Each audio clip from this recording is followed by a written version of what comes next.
हरे कृष्णा। जय श्री राधे कृष्ण। भक्तों, पुरुषोत्तम मास के इस दिव्य और मंगलमय प्रातः बेला में आप सभी का हृदय से स्वागत है। यह वही पवित्र अधिक मास है जिसे स्वयं भगवान श्री हरि ने अपना नाम देकर पुरुषोत्तम मास बनाया। शास्त्रों में कहा गया है कि वर्ष में अन्य सभी महीनों में किए गए पुण्य कर्मों का जो फल प्राप्त होता है, वही फल पुरुषोत्तम मास में कई गुना बढ़कर भक्त को प्राप्त होता है। इस पवित्र मास में यदि कोई भक्त श्रद्धा से भगवान का नाम जपता है, कथा सुनता है, दीपदान करता है, तुलसी पूजा करता है, गीता या भागवत का श्रवण करता है, तो भगवान स्वयं उस भक्त पर विशेष कृपा बरसाते हैं। इसलिए भक्तों, इस दुर्लभ मास का एक एक क्षण अत्यंत मूल्यवान है। हम जानते हैं कि आप प्रतिदिन प्रातः काल नियम पूर्वक इन कथाओं का श्रवण कर रहे हैं। यह अपने आप में बहुत बड़ी तपस्या और भगवान की सेवा है। जो व्यक्ति दिन की शुरुआत भगवान की कथा से करता है, उसका पूरा जीवन धीरे धीरे दिव्यता से भरने लगता है।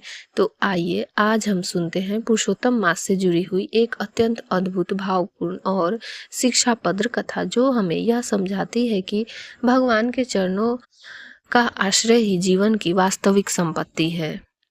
बहुत समय पहले की बात है। भारतवर्ष के एक सुंदर नगर में धनपाल नाम का एक अत्यंत समृद्ध वैश्य रहता था।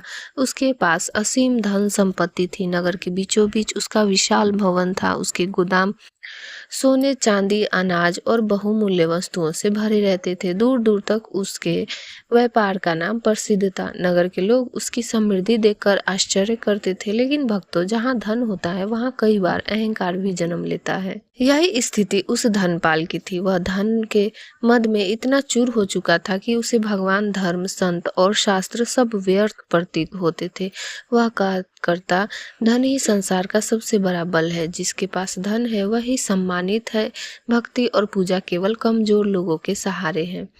उसकी पत्नी लक्ष्मी देवी उसके बिल्कुल विपरीत थी। वह अत्यंत धार्मिक, विनम्र और भगवान श्री कृष्ण की परम भक्ति। प्रतिदिन ब्रह्म मुहूर्त में उठकर स्नान करती, घर के मंदिर में दीप जलाती, तुलसी माता की पूजन करती और मधुर स्वर में भगवान के भजन गाया करती थी। जब पुरुषोत्तम मास आरंभ हुआ तो पूरा नगर भक्ति में डूब गया। मंदिरों में कीर्तन होने लगे, लोग व्रत रखने लगे, जगह जगह भागवत कथा और गीता पाठ होने लगा।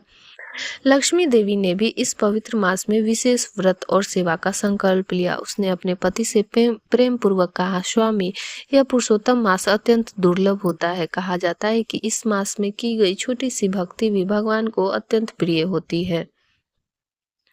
कृपया आप भी कुछ समय भगवान के नाम के लिए निकालिए। लेकिन धनपाल हंस पड़ा।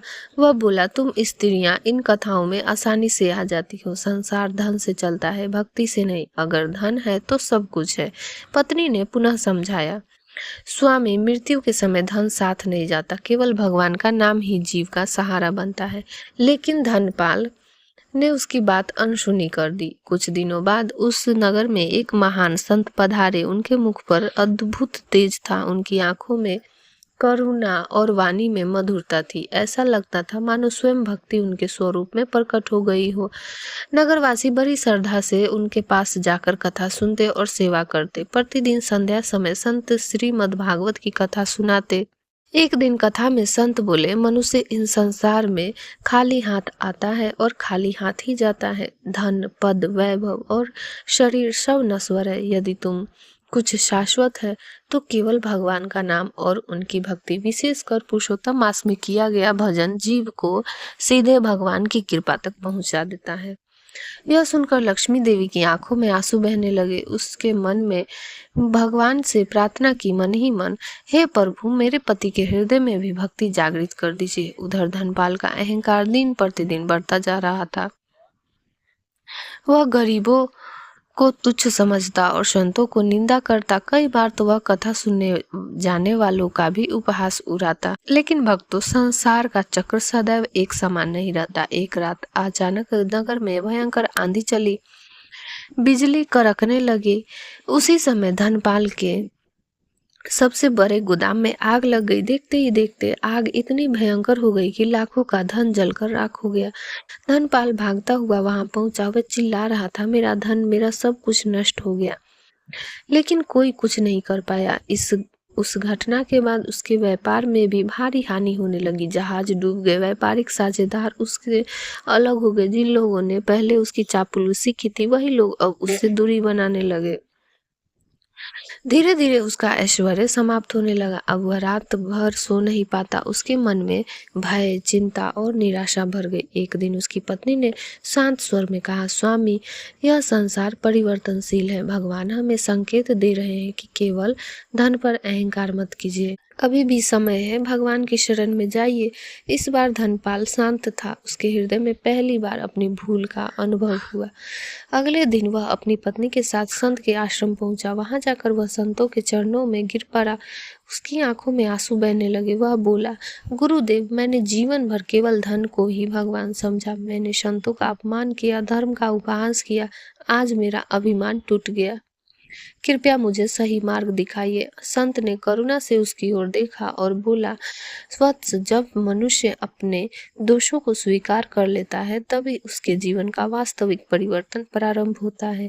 भगवान अत्यंत दयालु हैं। वे केवल सच्चे पश्चाताप और भक्ति को देखते हैं। फिर संत ने कहा, तुम पुरुषोत्तम मास में प्रतिदिन भगवान का नाम जपो, भूखों को भोजन कराओ, तुलसी पूजा करो, कथा श्रवण करो और अपने धन को भगवान की सेवा में लगाओ। धनपाल ने उसी क्षण संकल्प लिया कि अब वह अपना जीवन भगवान की भक्ति में लगाएगा। उस दिन से उसका जीवन बदलने लगा। वह प्रतिदिन प्रातः काल उठकर स्नान करता, मंदिर जाता और भगवान श्री कृष्ण के समक्ष दीप जलाता। पहले जो व्यक्ति भजन सुनकर उपहास करता था, अब वही आंखें बंद करके हरे कृष्ण का जाप करने लगा। धीरे धीरे उसके हृदय की कठोरता पिघलने लगी। अब वह गरीबों को भोजन कराने लगा, संतों की सेवा करने लगा, नगर में कथा और कीर्तन करवाने लगा। एक दिन संत ने उससे कहा, वत्स, सच्ची भक्ति केवल मंदिर में दीप जलाने से नहीं होती। सच्ची भक्ति तब होती है जब मनुष्य का हृदय विनम्र हो जाए।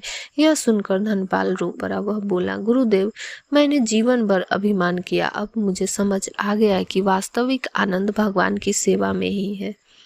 भक्तों, भगवान की कृपा जब जीव पर होती है तो उसका हृदय बदलने लगता है। वही व्यक्ति जो पहले संसार के पीछे भागता था, अब भगवान के चरणों में शांति खोजने लगता है। पुरुषोत्तम मास के अंतिम दिनों में धनपाल ने एक विशाल भंडारे का आयोजन किया।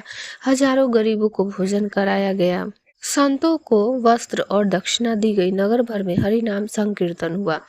उस रात्रि धनपाल जी मंदिर में बैठा भगवान श्री कृष्ण की मूर्ति को निहार रहा था। उसकी आंखों से लगातार आंसू बह रहे थे। वह बार बार कह रहा था, हे प्रभु, आपने मेरा सब कुछ लेकर मुझे अपना बना लिया।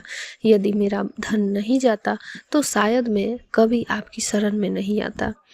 उसी समय उसके हृदय में एक अद्भुत शांति उत्पन्न हुई। ऐसा लग रहा था मानो स्वयं भगवान उसे अपने प्रेम का अनुभव करा रहे हों। कुछ वर्षों बाद धनपाल का अंतिम समय आया तो वह अपने घर के मंदिर में लेटा हुआ था। उसके चारों ओर भगवान का नाम संकीर्तन हो रहा था। उसके कांपते हुए हाथ जोड़कर कहा, हे श्री कृष्ण, अब मुझे अपने चरणों में स्थान दीजिए। इतना कहते ही उसके मुख में अंतिम बार निकला, हरे कृष्णा, और उसने शांति पूर्वक अपने प्राण त्याग दिए। भक्तों, कहा जाता है कि उसी समय भगवान के दिव्य पार्षद वहां प्रकट हुए। वे दिव्य विमान लेकर आए और धनपाल की आत्मा को बैकुंठ धाम ले गए। जिस व्यक्ति ने जीवन भर केवल धन को ही सब कुछ समझा, वही अंत में भगवान की शरण पाकर परम गति को प्राप्त हो गया।